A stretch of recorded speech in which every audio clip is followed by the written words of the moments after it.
जिनमें ज्वाइन किए हुए हैं। ये रोटेशन कौन सा लेक्चर है?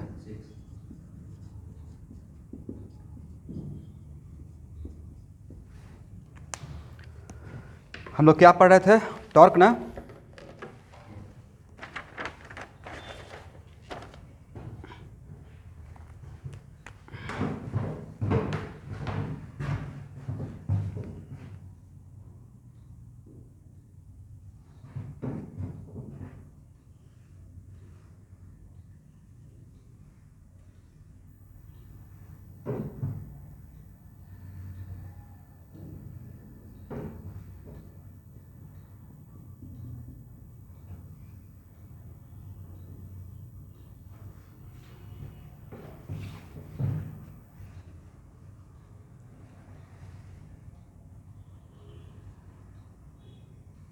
टॉर्क का फॉर्मूला याद है?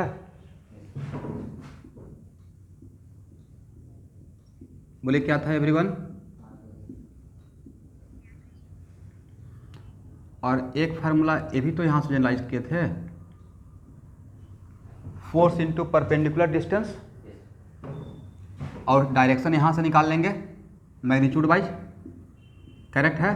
ये फार्मूला डिफरेंट है, सेम ही है? सेम है।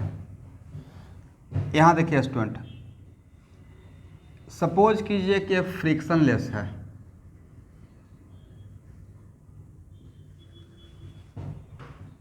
करेक्ट? क्या है? फ्रिक्शनलेस। तो फ्रिक्शनलेस सरफेस पे, और यहाँ देखना है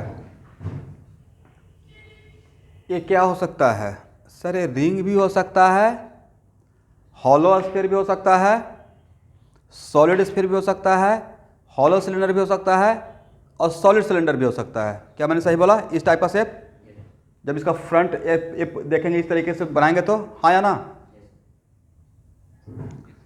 तो मान लेते हैं कि ये मेरा डिस्क भी हो सकता है।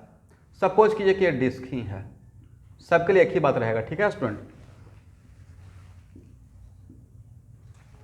फाइंड, तो ये है फ्रिक्शनलेस, तो फ्रिक्शनलेस से रोटेट करेगा या सिर्फ स्लाइड करेगा? रोटेशन करवाने के लिए आगे पढ़ाएंगे, फ्रिक्शन का रिक्वायरमेंट होता है, करेक्ट? इसलिए सिंपली अगर इसको सॉलिड डिस्क को, अगर इस डिस्क को यहाँ पर रख दीजिएगा, जेंटली प्लेस्ड कर दीजिएगा, रिलीज कीजिएगा, तो स्लाइड कर, रोटेट करके नहीं जाएगा, स्लाइड करके जाएगा। दिमाग में रहेगा? किसी के दिमाग में आ रहा है कि क्यों नहीं स्लाइड रोटेट करेगा? क्योंकि रोटेट करने के लिए सेंटर के अबाउट टॉर्क चाहिए। एंगुलर एक्सेलरेशन होगा ड्यू टू टॉर्क, और सेंटर के अबाउट यहाँ पे कोई टॉर्क प्रोड्यूस करने के लिए फोर्स नहीं है। वजह इसका फ्री बॉडी डायग्राम बनाएंगे तो कौन कौन सा फोर्स? mg, correct? और कौन सा फोर्स? Normal contact force. और ये है, इस पॉइंट को मान लीजिए सेंटर, ठीक है ना? तो अगर अब मैं आपसे पूछूंगा कि find the torque about C on this, find the torque about C of this disc, centre के अबाउट, तो सेंटर के अबाउट टॉर्क निकालने के लिए आप सबसे पहले एन का बात करेंगे। टॉर्क ड्यू टू एन बोलना है भाई, अदरवाइज मुझे लगा कि आपको नहीं समझ में आ रहा है। And torque due to M ji,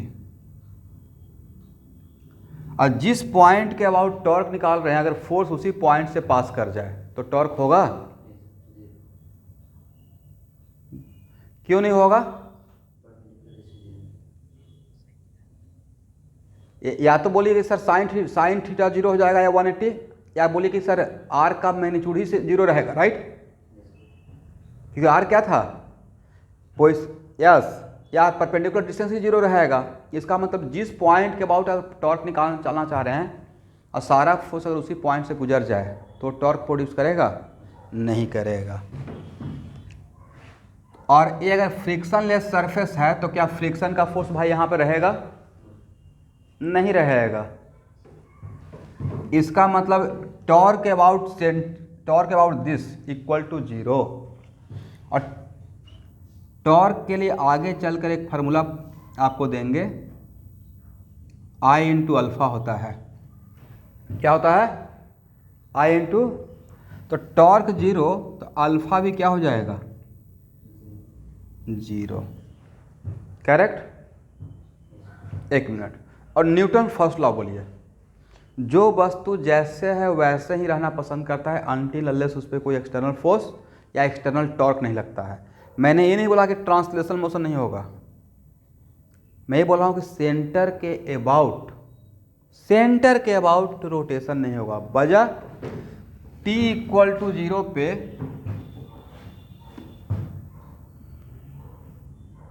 omega about centre of the disc क्या था स्टूडेंट? 0। करेक्ट है ना? और सर्कुलर मोशन में पढ़ाए हैं D omega by D T, और सेंटर के अबाउट ओमेगा 0 और अल्फा अगर 0 हो गया, एंगुलर एक्सेलेरेशन अबाउट सेंटर। मैं ये भी नहीं बोल रहा हूँ कि सेंटर के अबाउट एंगुलर एक्सेलेरेशन 0 रहेगा तो हर पॉइंट के अबाउट 0 हो जाएगा। मैं अभी सेंटर के अबाउट, क्योंकि मैं इस क्वेश्चन का रिप्लाई कर रहा हूँ, जवाब दे रहा हूँ कि सर फ्रिक्शनलेस रहेगा और किसी डिस्क को अगर बिना रोटेट किए हुए सिंपली अगर उस पर रख देते हैं तो नीचे रोटेट करते हुए क्यों नहीं जाएगा, इस बात का मैं आंसर देना चाह रहा हूँ। करेक्ट है ना? तो एंगुलर एक्सेलेरेशन अबाउट सेंटर 0, क्योंकि टॉर्क अबाउट सेंटर क्या है? 0 है। ठीक है ना स्टूडेंट?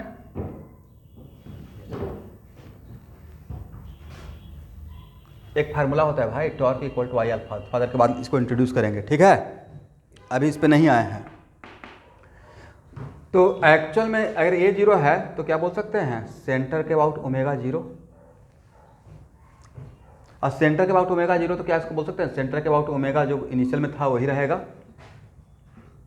इनिशियल में क्या था? इनिशियल में क्या आप रोटेट करके रखे थे या सिर्फ इसको जेंटली प्लेस कर दिए थे?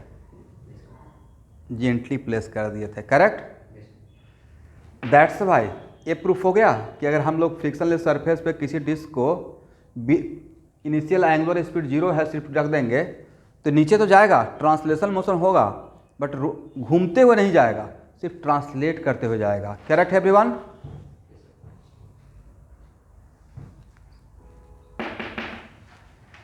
चलिए यहाँ तक लिखिए। अब आपको निकालना है टॉर्क अबाउट ओ।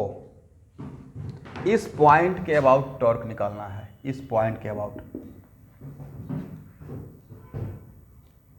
तो आप एक काम कीजिए, ये जो मेरा मार्कर है ना, उस मार्कर को आप जेड एक्सिस मान सकते हैं फॉर सेक ऑफ सिंप्लिसिटी। आप जेड एक्सिस मान सकते हैं, ठीक है? और इस व्हाइट बोर्ड के away from the whiteboard and perpendicular to the whiteboard को पॉजिटिव जेड एक्सिस मान लीजिए, तो नीचे वाला क्या हो जाएगा? Negative Z axis.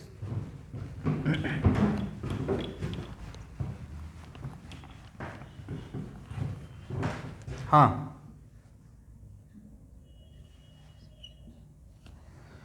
मैंने बोला कि एकदम लाइन पे बने रहिएगा भाई, कॉन्सेप्चुअल टॉपिक है। सेंटर के अबाउट टॉर्क 0 है तो एक फार्मूला होता है torque equal to I alpha, ये तो जानते होंगे।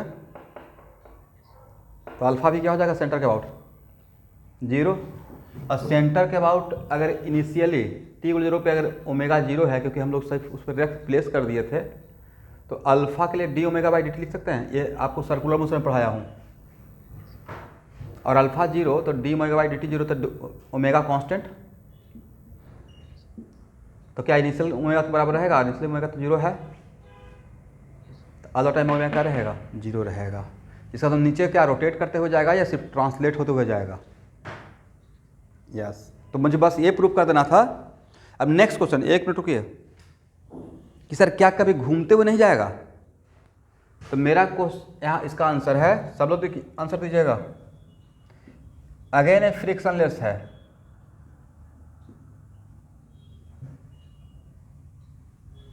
तो फ्रिक्शनलेस है, बट मैंने क्या किया,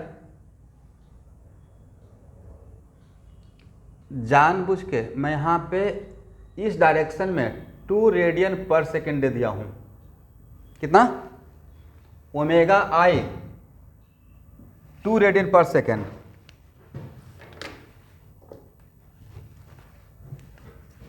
किसके अबाउट? सेंटर के अबाउट, ठीक है ना?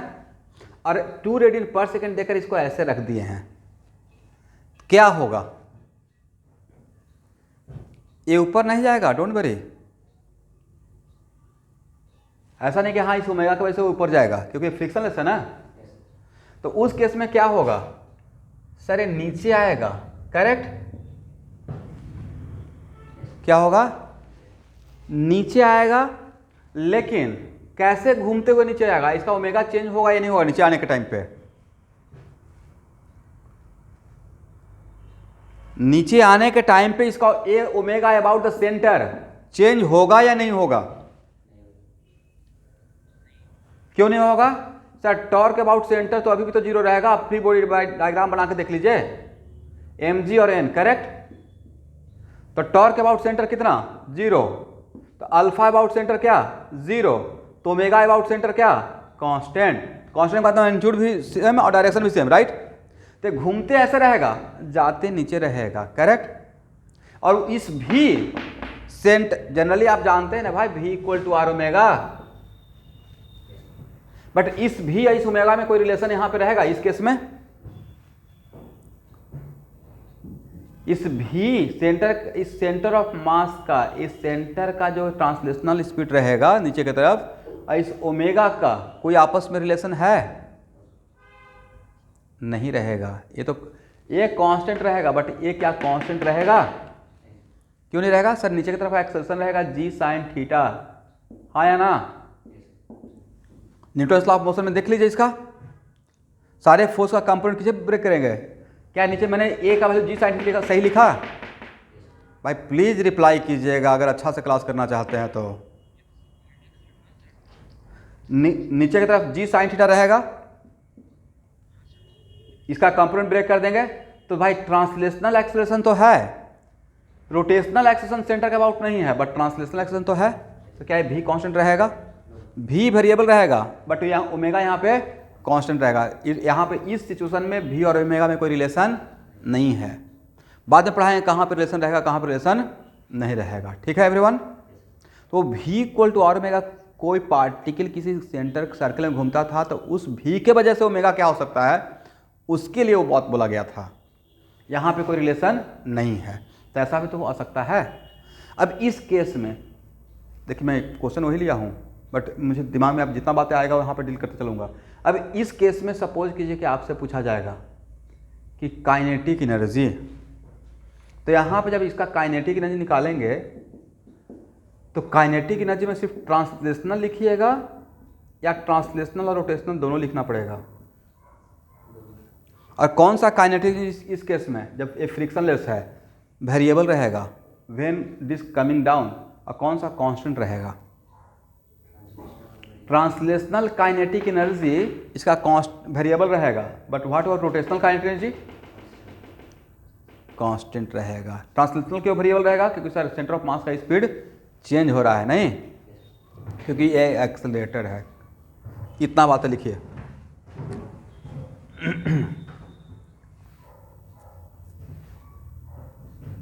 इसका मतलब एक बात तो समझ सीख गए, एक केस कि फ्रिक्शनलेस सरफेस पे चाहे रिंग हो, डिस्क हो, या सॉलिड स्फीयर हो, हॉलो स्फीयर हो, वो अगर उस पर हम लोग रिलीज करते हैं रेस्ट से, तो ओमेगा ऑलवेज जीरो रहेगा।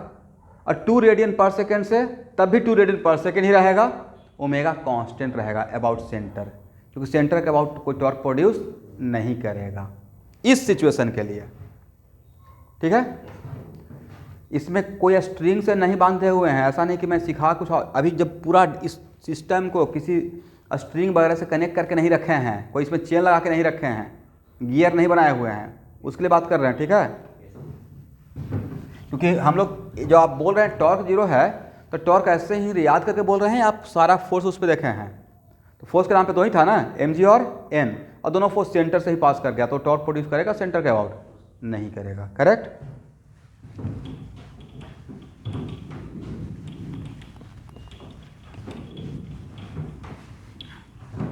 चलिए, अब मेरा क्वेश्चन क्या था स्टूडेंट, यहाँ देखिए। अब मेरा क्वेश्चन एक्चुअल में जो मैं क्वेश्चन दिया था, find the torque about O, और ओ ये यहाँ का पॉइंट था।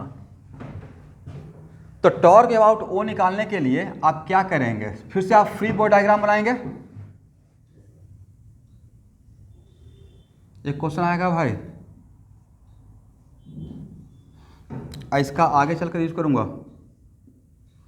तो आपको टॉर्क के लिए क्या पढ़ाया गया है बता सकते हैं? टॉर्क अबाउट ओ के लिए सबसे पहले तो आप फोर्स देखिएगा, कौन कौन सा फोर्स लग रहा है। एक तो एन लग रहा है और एक क्या लग रहा है? mg लग रहा है, ठीक है। और टॉर्क निकालना किसके अबाउट है? जहाँ जिसके अबाउट मैंने क्रॉस लगाया है, दिस इज द पॉइंट। तो टॉर्क अबाउट ओ के लिए किसके किसके वजह से टॉर्क सोचिएगा? टॉर्क ड्यू टू एन और टॉर्क ड्यू टू mg। क्या मैंने सही बोला? दो फोर्स है, दोनों का 1 by 1 कंसीडर करेंगे। किसी भी सिस्टम पे जितना बड़ा फोर्स रहेगा, जितना अगर 2 फोर्स है, 3 फोर्स है, 10 फोर्स है, और किसी पॉइंट का और टॉर्क निकालना है ड्यू टू ऑल फोर्सेस, तो हर फोर्स का अलग अलग निकाल के वेक्टोरियल सम कर देंगे, correct? Because torque is a vector quantity. But यहाँ पे टॉर्क ड्यू टू एन होगा, टॉर्क ड्यू टू एन 0 लेंगे। बोलिए क्यों 0 लेंगे एवरीवन? सर एन तो जिसके अबाउट बोल रहे हैं उसी से पास कर गया है, ठीक है ना। तो सिर्फ किसका यहाँ पे टॉर्क बनेगा? Only torque due to mg। और टॉर्क ड्यू टू mg के लिए क्या था फॉर्मूला? तो टॉर्क ड्यू टू mg के लिए मुझे जहाँ तक पता है कि आपको मैंने टॉर्क का फार्मूला यही पढ़ाया है, r क्रॉस mg। r क्या था नीलांजन?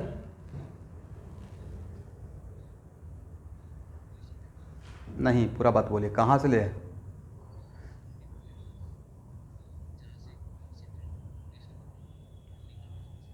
जिस पोजिशन आर था position vector of point of application of force with respect to the point about which we have to find out the torque, right. जिस point के about torque निकालना है वहाँ से हम लोग जहाँ पे फोर्स लग रहा है वहाँ तक पोजिशन वेक्टर, करेक्ट। इसका मतलब है कि सर आर आपका ये है, हाँ या ना? करेक्ट। इस आर को आगे बढ़ा दें एंगल शिफ्ट करने के लिए। तो आर क्रॉस ये है R cross mg, anti clockwise या क्लॉकवाइज?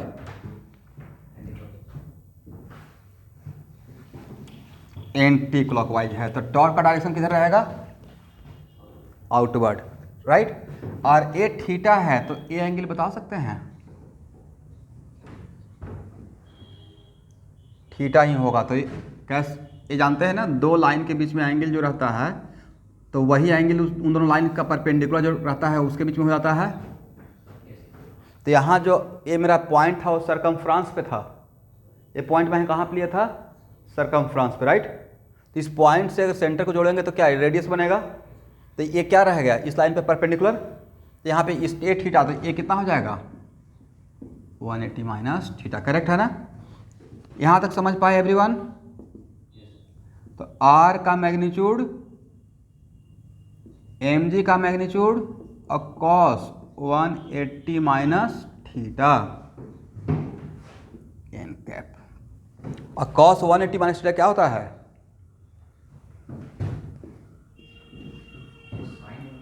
सॉरी स्टूडेंट, साइन और sine 180 minus theta sine theta, mg r sine theta. और डायरेक्शन क्या के कैप दे दें एवरीवन? जो मैंने आपको बोला था कि इसको जेड एक्सिस मान लीजिएगा।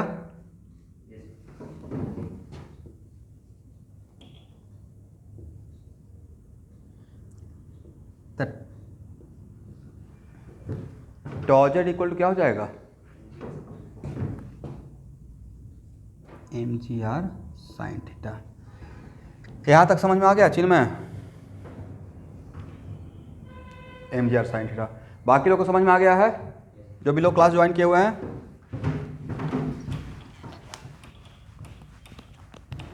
इसी को बाकी जगह बुक्स में ऐसे दिखाया रहता है, यहाँ देखिए।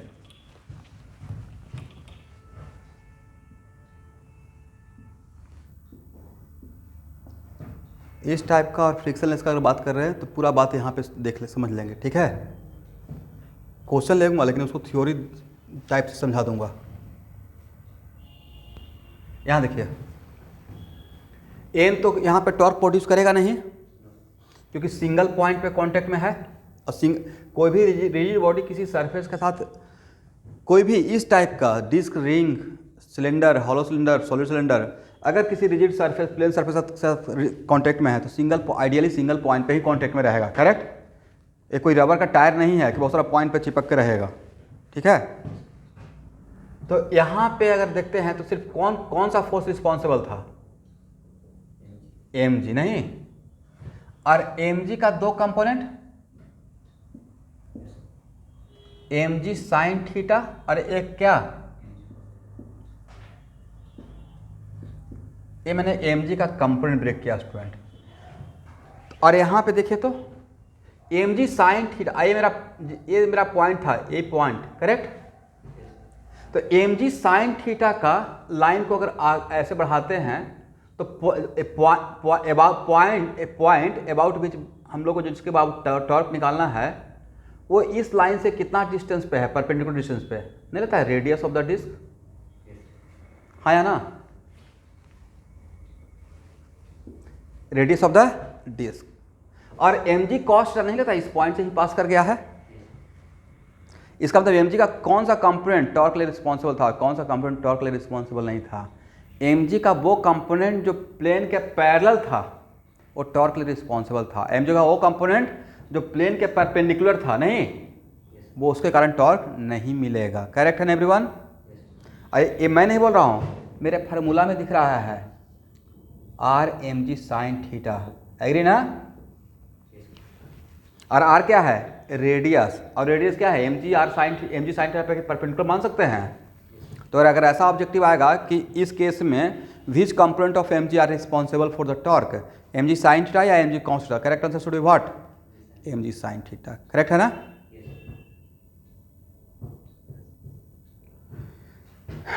यहां तक समझ में आ गया? अब एक मिनट, अब ये नए नीट का ये ऑब्जेक्टिव बन जाएगा और जेईई मेन का भी।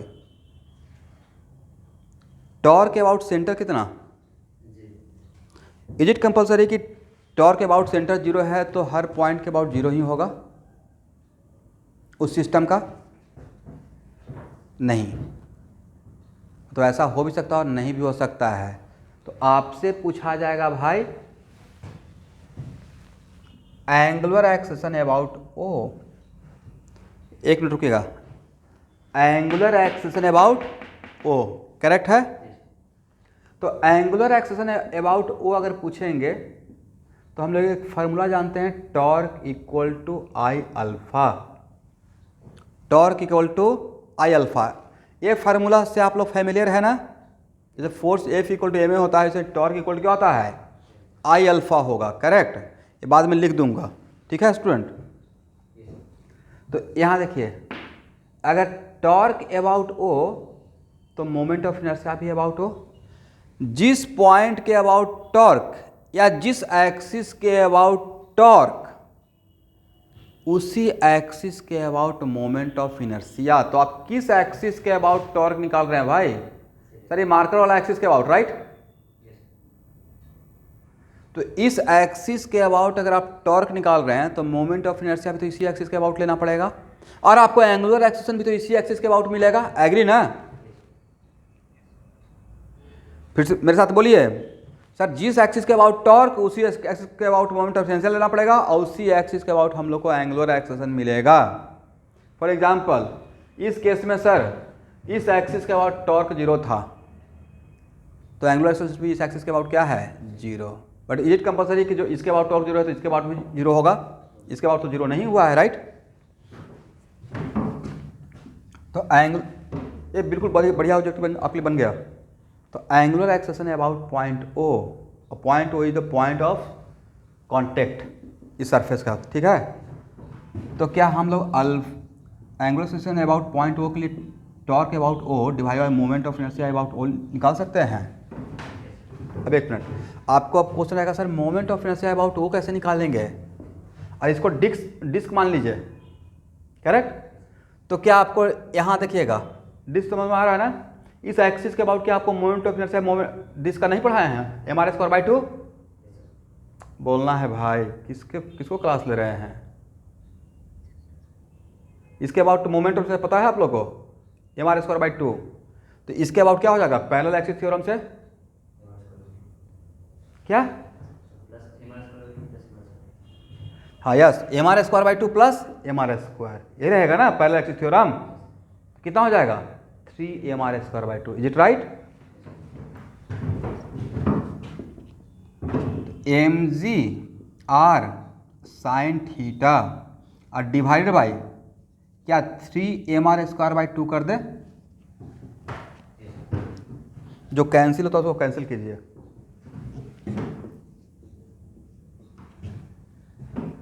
m से m कैंसिल हो गया,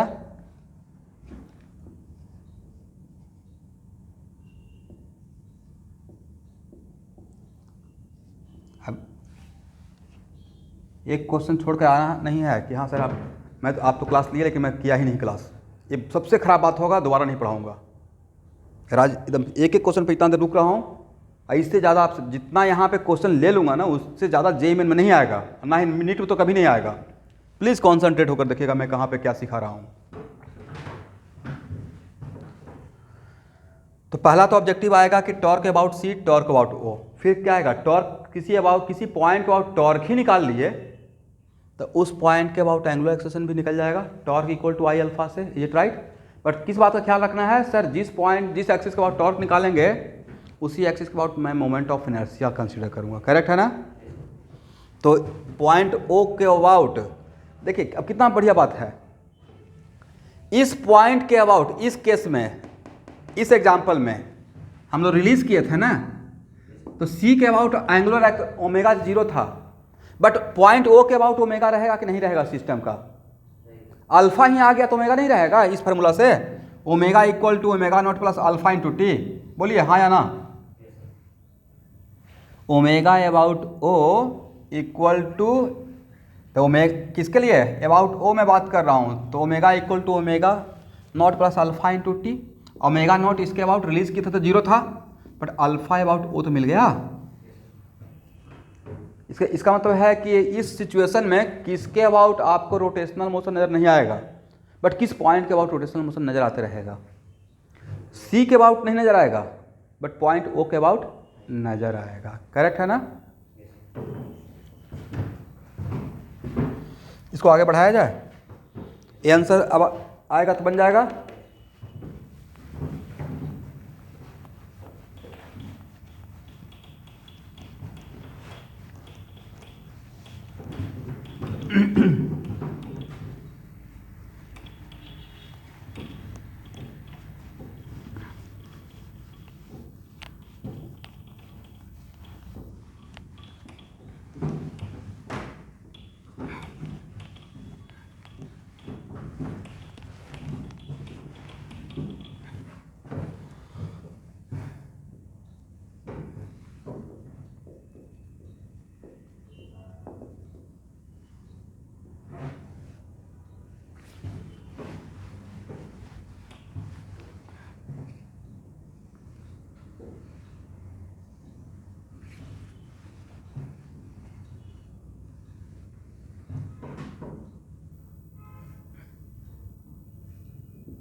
find the torque about O dash. यहाँ पे पॉइंट ओ है बट मैंने पॉइंट ओ यहाँ ना लेकर इसी प्लेन में यहाँ पे लिया हूँ,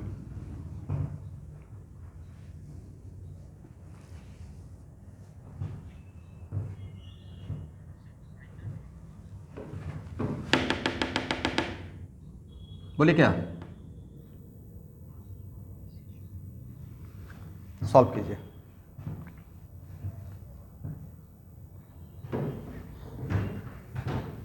सब लोग सॉल्व करके बताएंगे।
देखते हो स्टूडेंट मैंने सही से रिप्रेजेंट किया?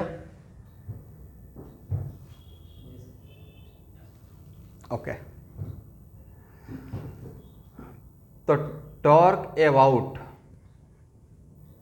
ओ डैश के लिए क्या कीजिएगा? टॉर्क ड्यू टू एन अब plus torque due to M G. कितना होगा बताइए? यहाँ पे एन ओ डैश के अबाउट टॉर्क प्रोड्यूस करेगा या नहीं करेगा?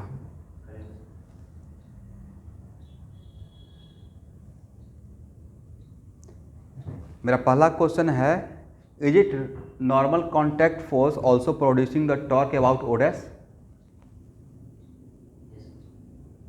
बाकी लोग बोलते ही नहीं है भाई, बोलिए। एन के लिए अगर ऐसे बोलेंगे तो आप बोलेगा सर यहाँ पे एन का अगर बात कर रहे हैं तो आर क्रॉस एन लेंगे, और एन और आर के बीच में तो एंगल बन रहा है, ये कंपल्सरी एंगल 90 रहेगा या अदर देन 90 रहेगा। तो भाई इस एन का भी टॉर्क मिलेगा, तो एन का कितना टॉर्क? अब मान लेते हैं कि ये एंगल, सपोज कीजिए कि ये एंगल अल्फा है, तो ये एंगल या कुछ मान लीजिए एंगल बीटा, तो ये एंगल बीटा है, तो देखिए ये एंगल कितना होगा?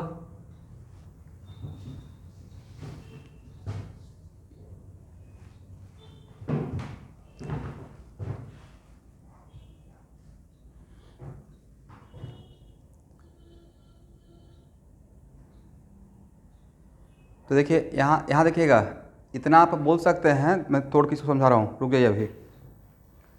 सर यहाँ पे एन का तो हम लोग ऐसे तो निकाल सकते हैं कि एन को अगर आगे बढ़ाते हैं ये लाइन को, और इस पॉइंट से अगर परपेंडिकुलर डालते हैं, अगर इसको एच मान लिया जाए, हाँ या ना, तो एन का सर डायरेक्शन तो पता चल जाएगा आर क्रॉस एन। तो क्या इसको हम लोग लिख सकते हैं एन इंटू एच, और आर क्रॉस एन किधर है? Clockwise anti clockwise? देखिए तो क्लॉकवाइज, तो क्या माइनस के लिख सकते हैं एवरीवन? जहां पे एच क्या है? H is the perpendicular distance from point O dash on point line of force N. क्या मैंने सही लिखा? बट एच तो निकालना पड़ेगा, एच क्या रहेगा? हम लोग निकाल लेंगे तो ये पता चल गया ना, क्या ये मैंने सही लिखा? इवन इफ बीटा अगर नहीं भी पता है और एच पता होने से तो मेरा काम बन जाएगा। तो यहाँ देखेंगे, इस क्वेश्चन को आसान तरीके से सॉल्व करने का तरीका ये है कि ये वैल्यू आप बता सकते हैं, अगर एच दे देंगे तो आप वैल्यू बता दीजिएगा।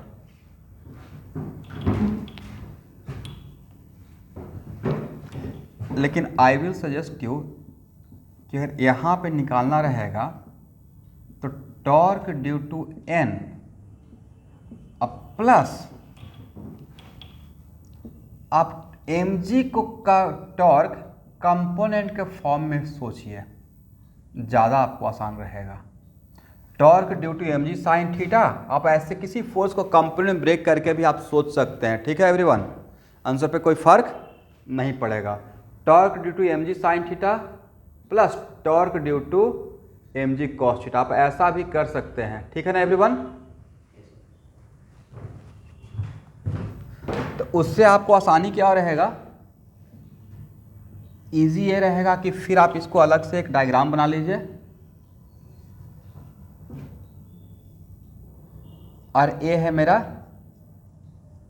एम जी साइन थीटा, और ये है एम जी कॉस थीटा, और ये है एन, करेक्ट? और इस डायरेक्शन में क्या कोई ट्रांसलेशनल एक्सेलरेशन है? इस डायरेक्शन में, तो इस डायरेक्शन में अगर ट्रांसलेशनल एक्सेलरेशन जीरो ना, क्या सेंटर ऑफ मास का पोजीशन इस लाइन के रेस्पेक्ट में, इस प्लेन के रेस्पेक्ट में क्या परपेंडिकुलर डायरेक्शन में कोई डिस्प्लेसमेंट हो रहा है? ट्रांसलेशनल डिस्प्लेसमेंट नहीं हो रहा है, तो क्या एक्सेलरेशन जीरो बोल सकते हैं? और अगर एक्सटेंशन 0 है तो क्या n equal to M G cos theta बोल सकते हैं? ठीक है ना? इसका मतलब ए this equal to this rotational motion से बोल पा रहे हैं या ट्रांसलेशनल इक्विलिब्रियम से? इस डायरेक्शन के ट्रांसलेशनल इक्विलिब्रियम से, राइट? तो N equal to M G cos theta. यहां तक समझ में आ गया? चलिए अब बताइए टॉर्क ड्यू टू एन के लिए, और यहां से यहां ये मेरा पॉइंट ओ डैश मान लीजिए, और ए है परपेंडिकुलर डिस्टेंस, बट एन और एम जी नहीं लेता कि सेम लाइन पे है, करेक्ट? तो टॉर्क ड्यू टू एन के लिए क्या लिख सकते हैं? N into H minus K, और torque due to M G cos theta क्या रहेगा? यहां से देखिए तो zero, M G cos theta के लिए टॉर्क 0 रहेगा क्या? यहां से पास कर रहा है एम जी कॉस थीटा, तो यहां लेकिन इसके लिए क्या रहेगा? Anti clockwise. और एम जी कॉस थीटा से पॉइंट ओ डैश का, एम जी कॉस थीटा वाले लाइन से पॉइंट ओ डैश का परपेंडिकुलर डिस्टेंस भी एच ही है। क्या है? एच। तो क्या इसको लिख सकते हैं? M G cos theta, online का स्टूडेंट समझ पा रहे हैं? एच के कैप, और एम जी साइन थीटा वाले लाइन से डायरेक्शन तो हम लोग ऐसे भी निकाल लेंगे, एम जी साइन थीटा वाले लाइन से ओ डैश का डिस्टेंस कितना रहेगा? Radius of the disc.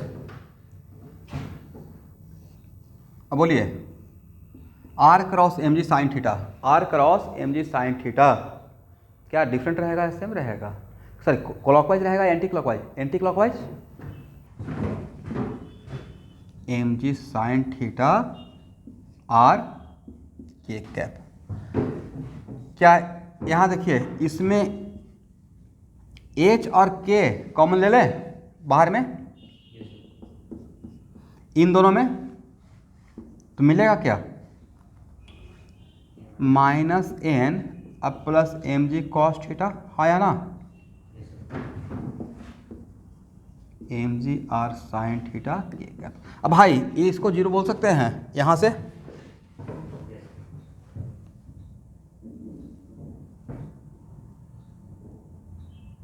बोलेंगे ही नहीं, नहीं 0 बोले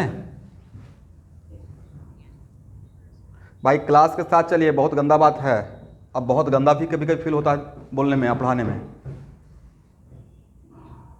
जब इन कहीं पे इजी टॉपिक रखता है तब मुझे आप पे ट्रस्ट होता है, आप समझ रहे हैं, बट जहाँ पे कॉन्सेप्चुअल है प्लीज़ हाँ ना करिएगा। क्लास करने के टाइम पे बिल्कुल आप खासकर कॉन्सेप्चुअल टॉपिक के लिए अपना रूम को एकदम बिल्कुल शांत जगह पे पढ़ा स्टडी करना है। अगर रोटेशन जब क्लास लेता हूँ एकदम रूम में बंद करके क्लास करते रहिए।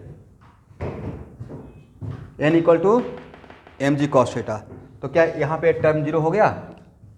तो लास्ट में क्या बचा? बोलिए ये दो, इससे पहला एग्जाम्पल से, ऐसे एग्जाम्पल से मैं क्या समझाने की कोशिश किया? What the conclusion? मेरा थीम क्या रहा होगा? मेरा थीम था, यहाँ देखिए, इसको हटाएं तब तो कंक्लूड करेंगे।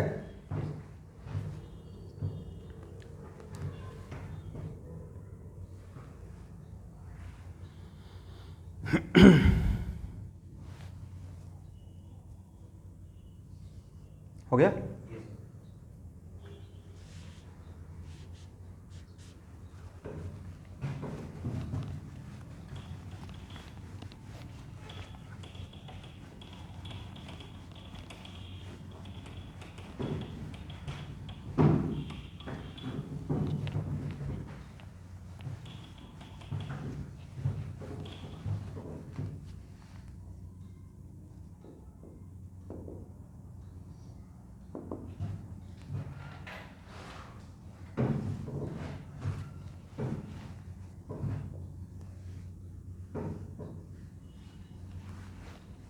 शाबाश, क्लास मत छोड़िएगा भाई, क्योंकि क्लास छोड़ दीजिएगा तो रोटेशन वीडियो देख के आपको उतना समझ में नहीं आएगा। रोटेशन और एसएचएम,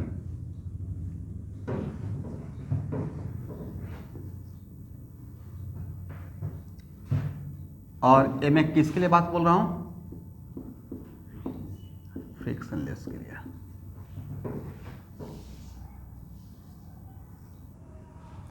बोले फ्रिक्शन लेस अगर सरफेस है तो ये तो बात पता है कि सेंटर के अबाउट 0 होगा,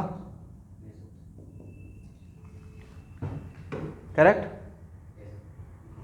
और फ्रिक्शन लेस अगर सरफेस और सेंटर के अबाउट अगर C 0 है तो सेंटर के अबाउट ओमेगा भी कांस्टेंट कर दे। पहला कैलकुलेशन तो ये सीखे, हाँ या ना student.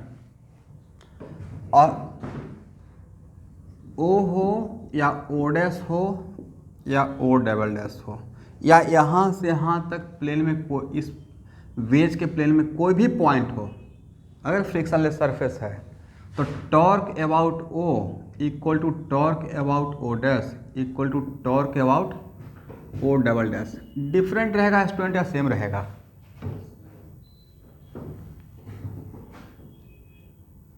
Sir mg/r sin theta ही रहेगा, हाँ या ना?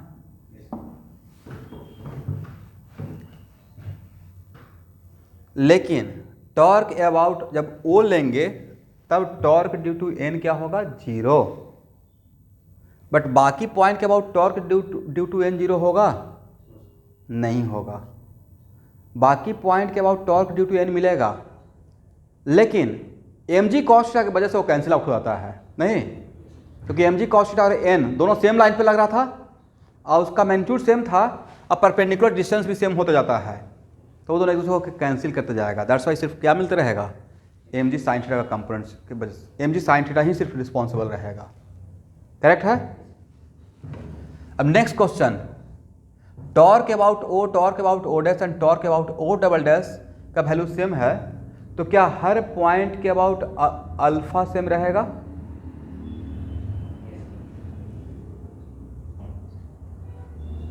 इस क्वेश्चन का आंसर श्यामना देंगे। Very good. अल्फा सेम कैसे रहेगा? अल्फा में होगा torque equal to I alpha. इस पॉइंट के about moment of inertia mr square 2 plus mr square, यहाँ पे क्या बोलिएगा? mr square by 2 plus mr square, या अलग आई रहेगा? तो ऐसा नहीं कि टॉर्क सेम रहेगा तो अल्फा भी सेम कर दिए। फोर्स सेम होने का मतलब क्या है? एक्सेशन सब हर बॉडी हर मास का सेम। भाई फोर्स दो अलग अलग डिफरेंट बॉडी पे फोर्स सेम लगा रहे हैं, बट मास की वजह से एक्सेशन डिफरेंट रहेगा, F इक्वल टू m है, राइट। तो टॉर्क सेम हो रहा है, बट अल्फा इस बात पर डिपेंड करेगा क्या मोमेंट ऑफ इनर्शिया भी सेम है। तो क्या point O dash point O double dash is it compulsory, is it I moment of inertia are same? इसलिए इस भ्रम में नहीं रहना है। हाँ, ये पॉइंट इस डिस्क का पॉइंट जहाँ पे टच करते रहेगा वहाँ, जैसे टच करते हुए ये डिस्क अगर घूमते हुए अगर यहाँ आ गया, तो जहाँ पे कांटेक्ट में रहेगा वो कांटेक्ट वाला पॉइंट के अबाउट सेम दिखाई पड़ेगा, बट इसको इस पॉइंट को छोड़कर इसके अबाउट आप यहाँ से अगर ऑब्जर्व कीजिएगा तो आपको अल्फा अलग नजर आएगा, करेक्ट, क्योंकि मोमेंट ऑफ इनर्शिया अलग दिखाई पड़ेगा। Is it right? ये मैंने नहीं बोला, बहुत सिंपल सा फॉर्मूला बोला है, I equal torque equal to I alpha. यहाँ तक सबको सारी बातें समझ में आ गया?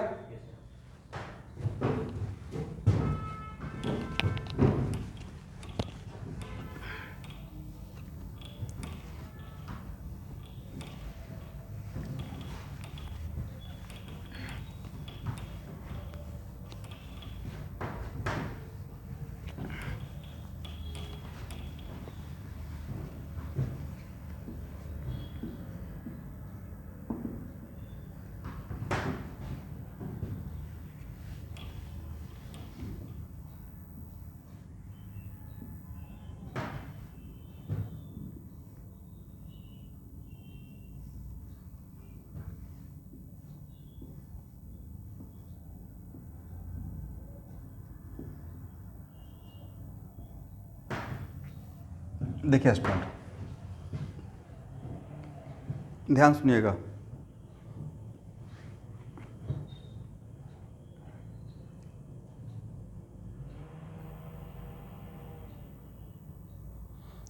अभी मैं प्योर रोलिंग या रोलिंग विथ स्लीपिंग नहीं पढ़ाया हूँ, करेक्ट। तो उस बात में अभी नहीं जाना है कि what the meaning of pure rolling, what the meaning of forward English, what the meaning of backward English, मतलब बैकवर्ड स्लिपिंग, फॉरवर्ड स्लिपिंग नहीं पढ़ाए हैं, करेक्ट। बट ये रफ सरफेस है और ये डिस्क है। स्टूडेंट अगर रफ सरफेस है तो इस पे अगर फ्रिक्शन लगेगा भी तो जहाँ पे टच में रहेगा वहाँ पे ही तो फ्रिक्शन का फोर्स लग सकता है। क्या इस पॉइंट पे लगेगा, यहाँ पे लगेगा? दो बॉडी जब जहाँ जिस पॉइंट पे कांटेक्ट करेगा वहाँ पे तो फ्रिक्शन अगर लगेगा तो लगने का चांस बन सकता है। इस बात से एग्री हैं आप लोग? तो मान लेते हैं कि अभी मेरे ऊपर ट्रस्ट कर लीजिए, सपोज कर लीजिए कि यहाँ पे फोर्स ऑफ फ्रिक्शन लग रहा है। क्या लग रहा है? एफ मेरा है। अभी ये नहीं पूछना है कि फोर्स ऑफ स्टैटिक फ्रिक्शन है या फोर्स ऑफ काइनेटिक, तो वो सब चीज़ आपको अभी के लिए फॉर मोमेंट रहने दीजिए, वो थोड़ा देर के बाद लूँगा, थोड़ा दिन के बाद, थोड़ा देर के बाद नहीं।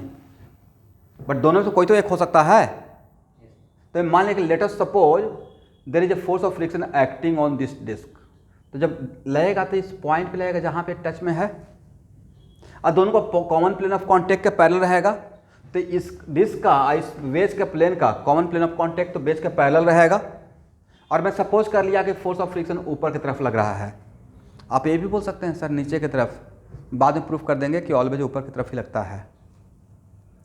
बाद में प्रूफ कर देंगे। अरे कम से कम 4 बार IIT ऑब्जेक्टिव पूछा हुआ है कि किसी डिस्क को अगर ऊपर की तरफ फेंकते हैं तो फोर्स ऑफ फ्रिक्शन का डायरेक्शन 4 या 5 बार रिपीटेडली पूछा है। सिर्फ डायरेक्शन पूछा हुआ है, इसी का 4 मार्क्स है। एक कॉन्सेप्चुअल थोड़ा है, बहुत इंटरेस्टिंग तरीके से मैं प्रूफ कर देता हूँ, लाइफ में कभी नहीं भूलिएगा, लेकिन अभी मेरे ऊपर ट्रस्ट कीजिए। तो मान लेते हैं कि फोर्स ऑफ फ्रिक्शन ऊपर की तरफ लग रहा है, करेक्ट। अब तब मेरा क्वेश्चन है टॉर्क अबाउट सेंटर। अभी फोर्स ऑफ फ्रिक्शन का वैल्यू F मान लीजिए, क्या होगा?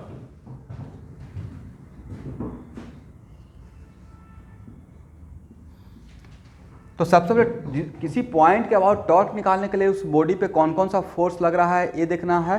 एक मिनट रुकिए, सिर्फ यही देखना है या कुछ और देखना है? किसी पॉइंट के अबाउट टॉर्क निकालने के लिए क्या क्या देखना होता है एवरीवन?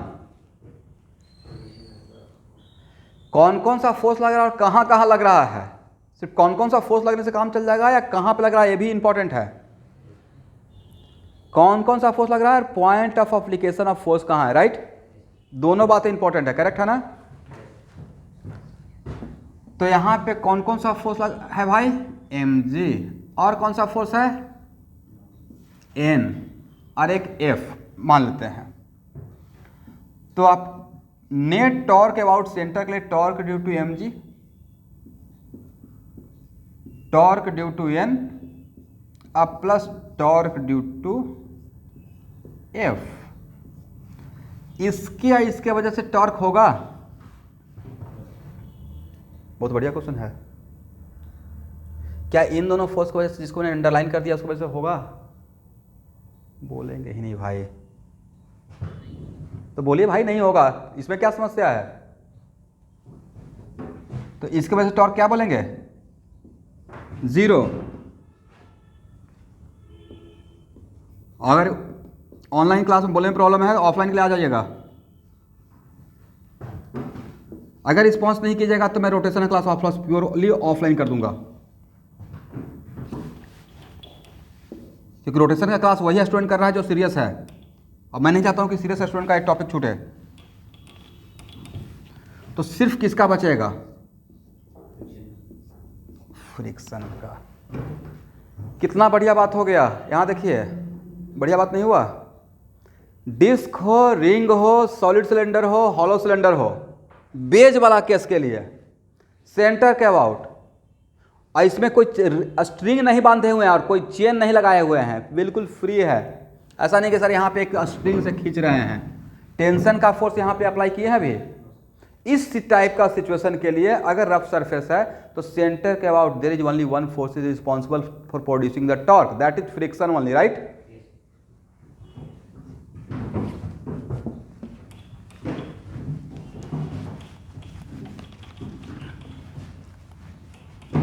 बच्चे क्या करते हैं, डायरेक्ट प्रॉब्लम पहले बनाना स्टार्ट करते हैं। प्रॉब्लम पे पहले हम आप जनरलाइज कर रहे हैं कहाँ पे केस कैसे कैसे होगा, और सिंपल सा फॉर्मूला R क्रॉस F। अभी R क्रॉस F के अलावा कुछ देख रहे हैं? ओनली R क्रॉस F देख रहे हैं, राइट? अब बताइए तो टॉर्क का वैल्यू होगा कितना? तो टॉर्क के लिए फार्मूला तो पता है ना, आर क्रॉस एफ के लिए। आर कहां से लेते थे?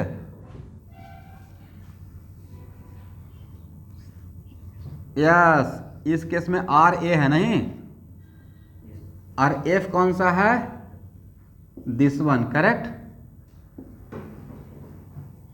और इसके बीच में एंगल तो पता है ना एवरीवन, एफ यहां पे लग रहा है 90 डिग्री, करेक्ट है ना? यस, तो टॉर्क ड्यू टू फ्रिक्शन कितना होगा? आर एफ, एफ यहां पे फोर्स ऑफ फ्रिक्शन है साइन 90, और किधर?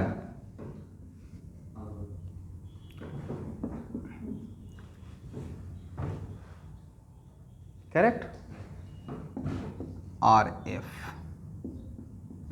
इसका तो टॉर्क का कौन सा कंपोनेंट? R F. इसका मतलब टॉर्क क्लॉकवाइज है या एंटी क्लॉकवाइज है? एंटी क्लॉकवाइज है, राइट। यहां तक बातें समझ में आ गया? तो आई इंटू अल्फा जेड लिख सकते हैं।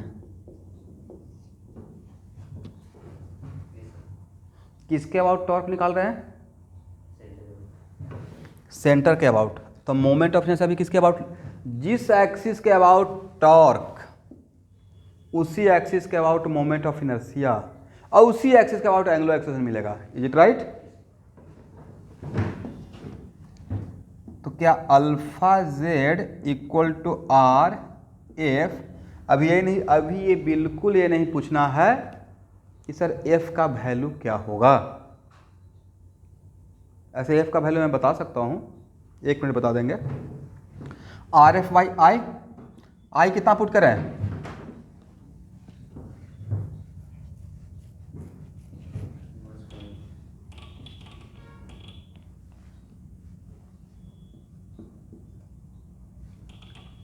Are F M R square by 2, M R square 2 तब ना जब डिस्क है,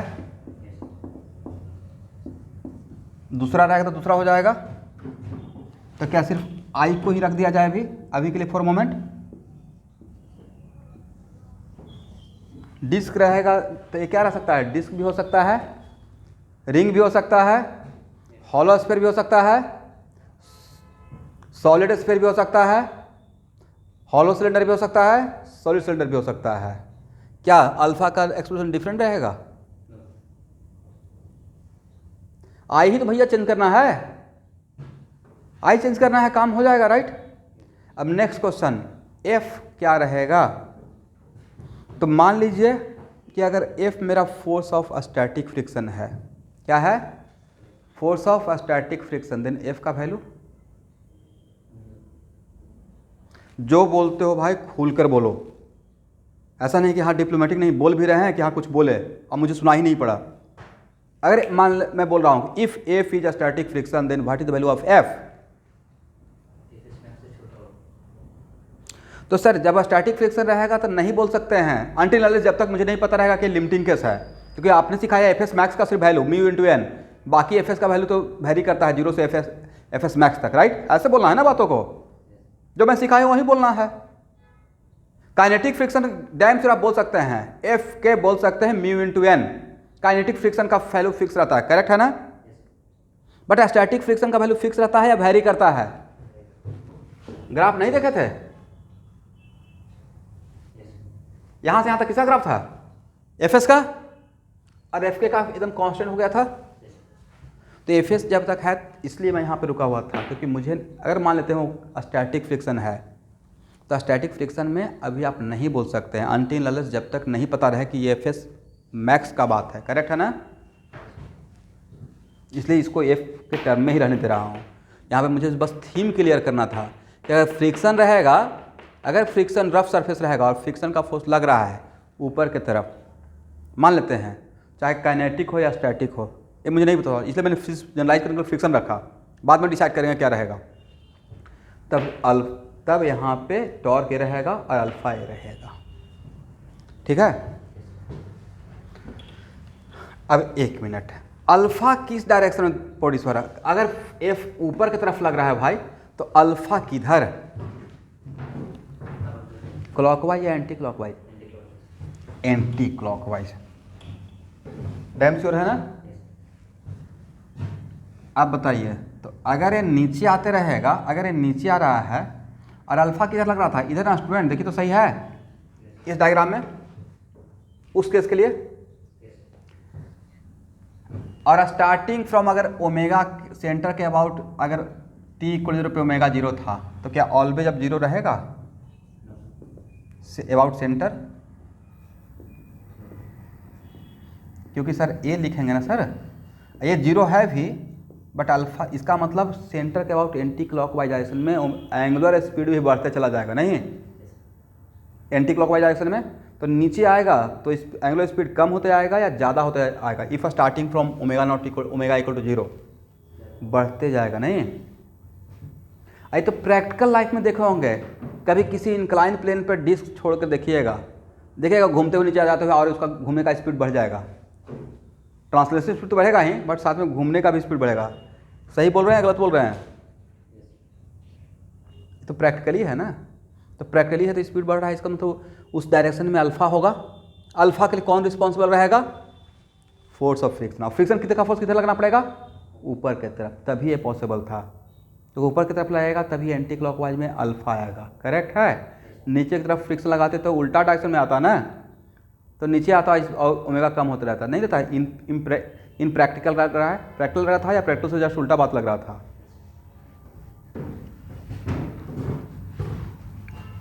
हो गया यहाँ तक एवरीवन?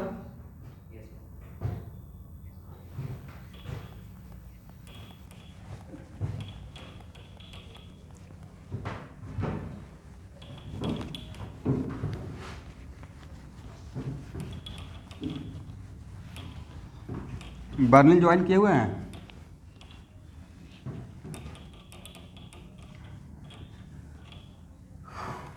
कौन कौन नहीं ज्वाइन किया है? जो ज्वाइन नहीं किया इसका मतलब उसका रोटेशन बहुत अच्छा है, एक बार देख के आता हूँ।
बहुत 21 स्टूडेंट ज्वाइन किए हुए हैं और कुछ स्टूडेंट हैं जो रेगुलर क्लास में रहते हैं लेकिन फिर भी ज्वाइन नहीं किए हैं। हो सकता है स्कूल का में एक्टिविटी भी कुछ रहा होगा।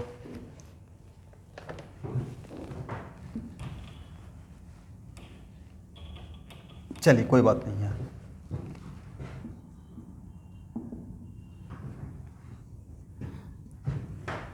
स्टूडेंट ये बताइए कि मान लेते हैं कि रफ सरफेस है, यहाँ तक समझ में आ गया ना?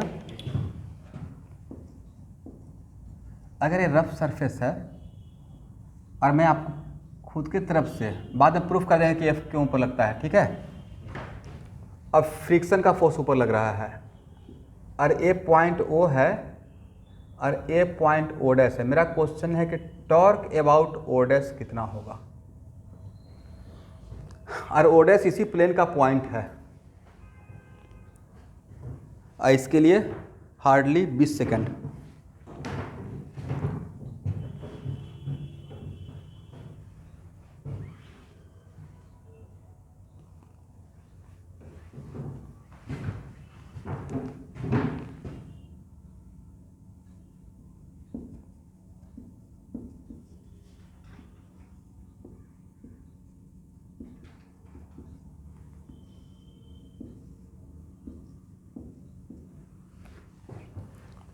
एम जी का दो कंपोनेंट ब्रेक कर दिया, एक एन रहेगा एक एफ रहेगा। बताए थे ना एन और एम जी कॉस्ट कैंसिल कर देगा torque about O dash.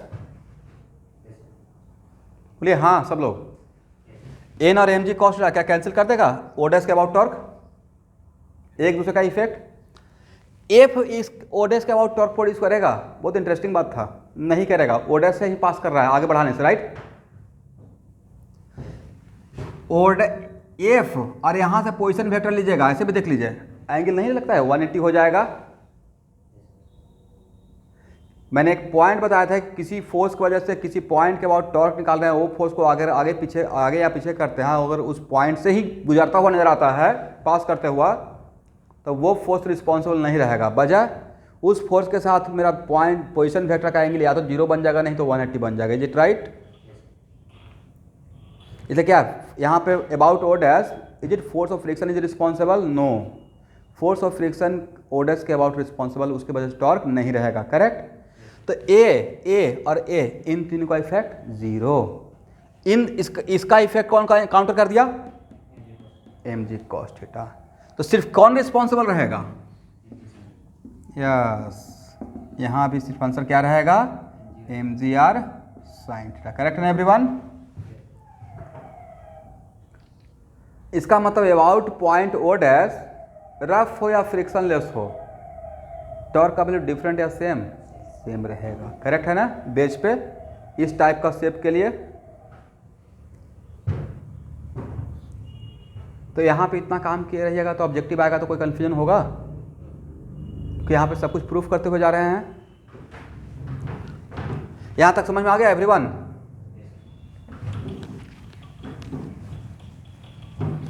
But आप लोग का लर्निंग प्रोसेस है, लिख लीजिएगा टॉर्क ड्यू टू एफ 0 हो गया, क्यों हुआ ये आप लिख लीजिएगा, मैंने क्यों ऐसा बोल दिया।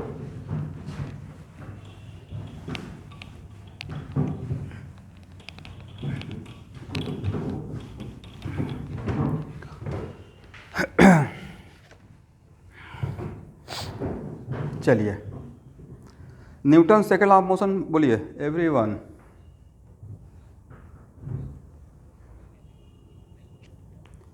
Change in momentum with respect to time equal to F external. Change in momentum with respect to time equal to what? F external, correct.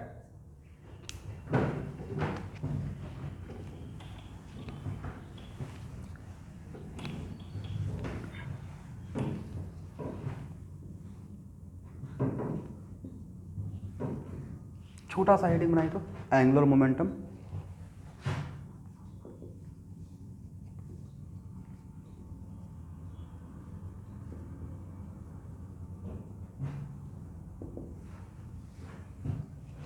Angular momentum, यहाँ देखिए, एंगुलर मोमेंटम, अच्छा बताइएगा, moment of inertia centre of mass का भी होता है किसी axis के अबाउट, हाँ या ना? और सेंटर ऑफ मास क्या है? एक पार्टिकल। तो मोमेंट ऑफ इनर्शिया किसी एक पार्टिकल का भी हो सकता है, सिस्टम ऑफ पार्टिकल का भी हो सकता है, एग्री ना? इसका मतलब मोमेंट ऑफ इनर्शिया किसी एक पार्टिकल का भी हो सकता है, किसी रिजिड बॉडी का भी हो सकता है, करेक्ट मैं बोल रहा हूँ?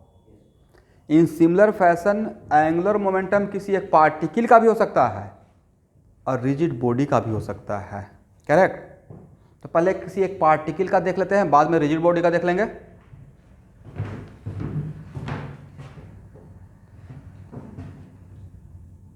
तो मान लेते हैं कि मेरा एक पार्टिकल है जिसका मास m है और वेलोसिटी v है। अब मुझे पॉइंट O के अबाउट एंगुलर मोमेंटम निकालना है। तो एंगुलर मोमेंटम का फार्मूला होता है r cross p, r cross p, जहाँ पे p क्या है? Linear momentum.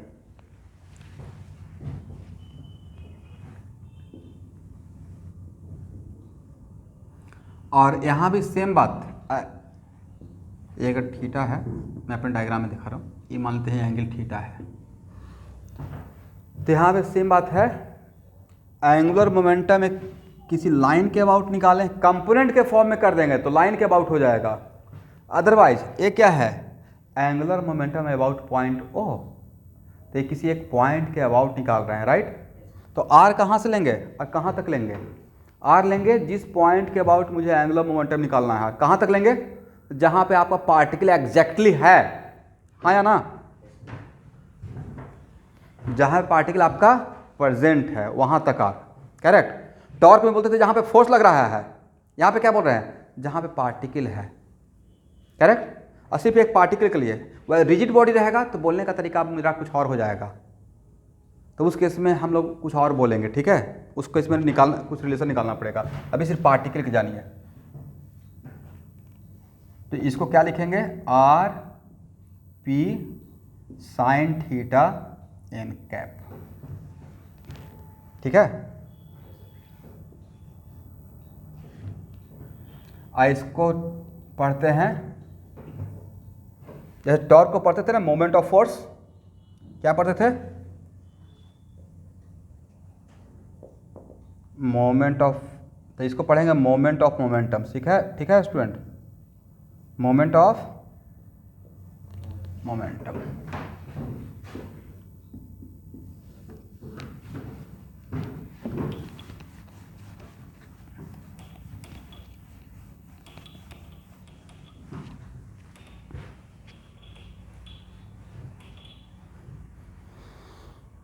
बस अभी के लिए मुझे इस फार्मूला से यहाँ तक ही मतलब है, ठीक है स्टूडेंट।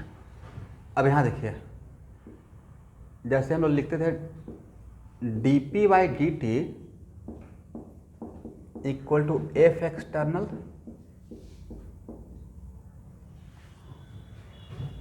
किस फ्रेम में, इनर्शियल फ्रेम में, वैसे ही change of angular momentum with respect to time, जिस पॉइंट, यहाँ देखिएगा, एक मिनट रुकिए, जिस सिस्टम का, अगर सिस्टम आपका एक पार्टिकल है तो वही सिर्फ एक पार्टिकल, तो वही मेरा सिस्टम है जिसके बारे में हम लोग सोच रहे हैं। तो लेकिन यहाँ पे केस ये है कि जिसका आप एंगुलर मोमेंटम सोच रहे हैं उसका कहीं भी सोचिएगा या किसी पॉइंट के अबाउट, तो if L is the angular momentum about O, L is the angular momentum of this particle about O, और अगर उस ओ के अबाउट आप एंगुलर मोमेंटम को ऑब्जर्व कर रहे हैं इस सिस्टम का, तो उसको टाइम के रेस्पेक्ट में डिफरेंशिएट करने को जो टॉर्क मिलेगा वो किसके अबाउट मिलेगा, सर ओ के अबाउट ही मिलेगा, क्योंकि ओ के अबाउट ही आप एंगुलर मोमेंटम आपका था जिसका आप चेंज दिखाए, करेक्ट। समझ में आया, जिस पॉइंट के अबाउट आपका एंगुलर मोमेंटम है उसको अगर टाइम के रेस्पेक्ट में डिफरेंशिएट कर रहे हैं तो उसी पॉइंट के अबाउट टॉर्क, ना कि हर पॉइंट के अबाउट, ये राइट। तो dl by D T gives what, external torque, but इसके लिए भी frame should be what, inertial frame. अब एक बार इसको देख लेते हैं कि टॉर्क एक्चुअली होगा क्यों। तो dl को क्या लिखेगा स्टूडेंट, l को क्या लिखेगा, सर r क्रॉस m भी, सही है।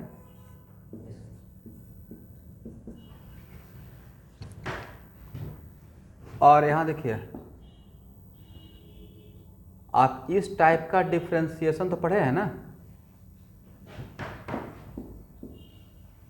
क्या करते थे, u को डिफरेंशिएट करते थे, v को कांस्टेंट रखते थे, प्लस v को डिफरेंशिएट करके u को कांस्टेंट। ऐसे ही यहाँ पे दो का क्रॉस प्रोडक्ट का भी डिफरेंशिएट कर सकते हैं, लेकिन प्रॉपर जो ऑर्डर मेंशन है रिलेशन का क्रॉस प्रोडक्ट का, उसको उसी ऑर्डर में। तो पहले r को डिफरेंशिएट करेंगे, ठीक है ना, dr बाई डी टी ऐसा क्रॉस एम भी, और फिर r क्रॉस डी एम भी बाई डी टी। क्या मैंने सही लिखा डिफरेंशिएशन का, और D R by D T is what, भी क्रॉस एम भी। और एम अगर कांस्टेंट है तो एम को बाहर ला सकते हैं, बोलिए हाँ। और सबसे बढ़िया बात, भी का और एम भी का डिफरेंट डायरेक्शन रहेगा या सेम रहेगा, जो भी का रहे डायरेक्शन होता है वही तो लीनियर मोमेंटम का डायरेक्शन होता है, यह है linear momentum, is it right. और दो वेक्टर का क्रॉस प्रोडक्ट जीरो होता है अगर उसके बीच का एंगल जीरो हो, तो क्या V और MB के बीच का एंगल जीरो है? तो इसको जीरो कर दें Shubhankar,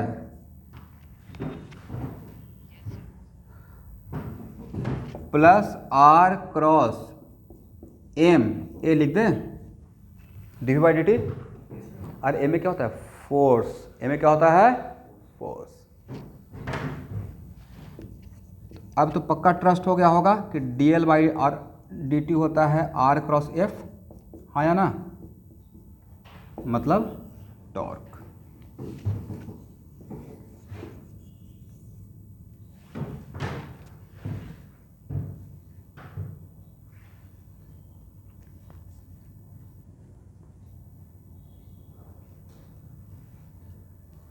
conservation of linear momentum बताइए सर। अगर F0, बोले मेरे साथ, अगर F0 तो dl बाई dt जीरो, और dl बाई F0 तो क्या था? कंजर्वेशन ऑफ लीनियर मोमेंटम यही था ना भाई। अगर F0 हो गया तो dp बाई dt जीरो, और dp बाई dt मतलब जीरो मतलब क्या? p constant. p कांस्टेंट को हम लोग क्या बोलते थे? कंजर्वेशन ऑफ लीनियर मोमेंटम, मतलब लीनियर मोमेंटम कंजर्व है। तो क्या यहाँ से एक नया हम लोग कॉन्सेप्ट ले आए? यहाँ तक अगर थ्योरी समझ में आ गया है